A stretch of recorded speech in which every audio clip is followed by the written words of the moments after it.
Baik, perkenalkan nama saya Andrian Wilisya Putra Warasi dengan NPM 24313018. Dan pada kesempatan kali ini saya akan menjelaskan sedikit teori tentang regresi linear yang dimana di sini kita akan fokus pada memahami hubungan antar variabel. Dan untuk pertama-tama kita harus mengerti dulu apa itu regresi linear di sini. Yang pertama, regresi linear itu merupakan metodologi pemodelan hubungan. Metode statistik untuk memodelkan hubungan antara variabel bebas atau X dan variabel terikat atau Y dengan cara yang terstruktur dan mudah dipahami. Lalu yang kedua ada persamaan prediktif, yang dimana menghasilkan persamaan garis lurus yang kuat memungkinkan kita untuk memprediksi nilai Y berdasarkan nilai X yang diberikan. Lalu berikutnya yang ketiga, contoh praktisnya.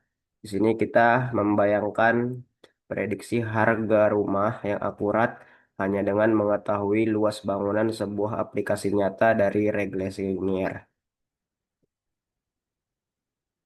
Lalu ada model regresi linear sederhana. Di sini model regresi linear sederhana biasanya menggunakan rumus Y sama dengan biner beta 0 ditambah beta 1 X tambah E. Dan yang dimana beta 0 ini biasanya disebut intercept yang ber artinya menunjukkan nilai rata-rata X ketika Y adalah menunjukkan menunjukkan nilai rata-rata Y ketika X adalah 0. Ini adalah titik di mana garis regresi memotong sumbu Y. Lalu ada beta 1 atau biasa disebut slope menggambarkan perubahan rata-rata pada Y untuk setiap peningkatan satu satuan X. Ini menentukan kemiringan garis regresi. Lalu ada E atau error, mewakili perbedaan antara nilai observasi yang sebenarnya dan nilai yang diprediksi oleh model, menangkap variasi yang tidak dijelaskan oleh X. Dan di sini kita menentukan koefisien be- beta 0 dan beta 1. Yang pertama ada metode kuadrat terkecil.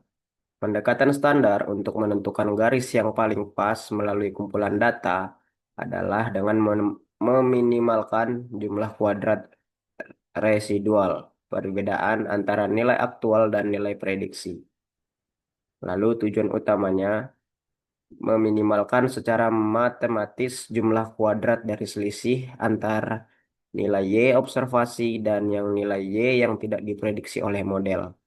Ini menghasilkan garis regresi terbaik. Lalu yang terakhir ada perhitungan koefisien.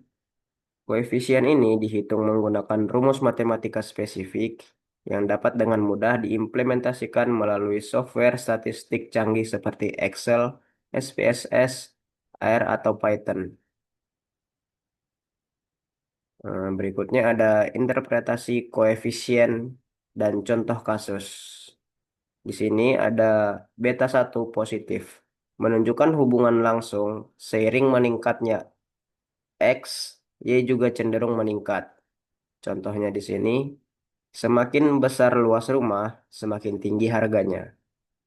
Lalu di sini ada beta 1 negatif, menunjukkan hubungan terbalik. Seiring meningkatnya X, Y cenderung menurun.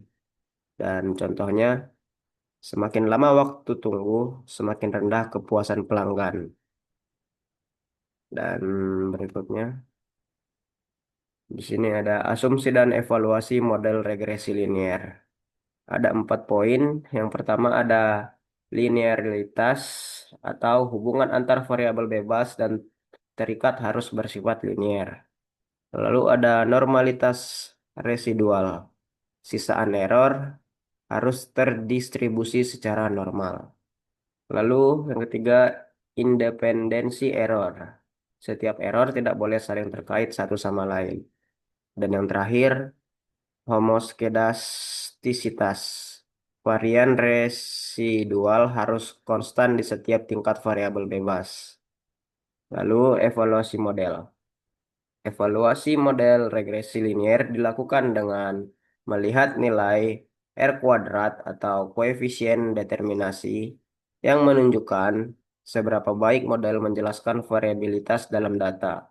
Selain itu, uji signifikasi koefisien penting untuk memastikan bahwa hubungan yang ditemukan bukan terjadi secara kebetulan semata. Dan kesimpulan dan manfaat regresi linier ada alat powerful. Regresi linier adalah metode statistik yang sederhana, namun sangat powerful untuk analisis prediksi dan memahami hubungan antar variabel. Lalu, penerapan luasnya digunakan secara luas di berbagai bidang seperti ekonomi, bisnis, ilmu sosial, dan teknik untuk membuat keputusan yang lebih baik. Lalu ada juga keputusan berbasis data. Dengan pemahaman konsep dan interpretasi yang baik, kita dapat membuat keputusan berbasis data yang lebih tepat dan efektif. Dan mungkin itu saja sedikit penjelasan tentang regresi linear yang bisa saya sampaikan. Kalau ada kurang lebih, saya mohon maaf. Sekian, terima kasih.